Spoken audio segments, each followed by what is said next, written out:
të dyshuarit për spionazh, Bedri Shabani e Muharrem Qerimi nuk e kanë pranuar fajsinë në seancën e sotme fillestare në gjykatën themelore në Prishtinë.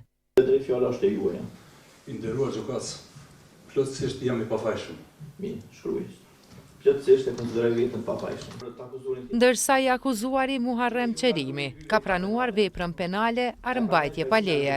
Nuk e pranoj fajësinë për veprën penale dhe spionazh. Nuk e pranoj fajësinë për veprën penale dhe spionazh. E pranoj fajësinë. Ndërsa për veprën penale, armbajtjes pa leje, pra, mbajtjes për si kontroll. E pranon fajësinë.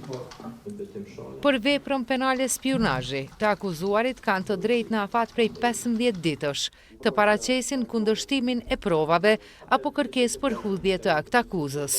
Prokuroria Speciale e Kosovës, me 19 shkurt të vitit 2025, ka ngritur aktakuzë ndaj Bedri Shabanit dhe Muharrem Qerimit, të cilët i ngarkon se kanë mbledhur dhe dërguar informacione e dokumente të BIA sërbe, lidhur me Ushtrinë Çlirimtare të Kosovës, e prorët e pjesëtarët e saj, Policin, Agjencinë e Kosovës për Inteligjencë e Inspektoratin Policor të Kosovës, si dhe për ngjarje objekte specifike, përfshirë edhe një masakër.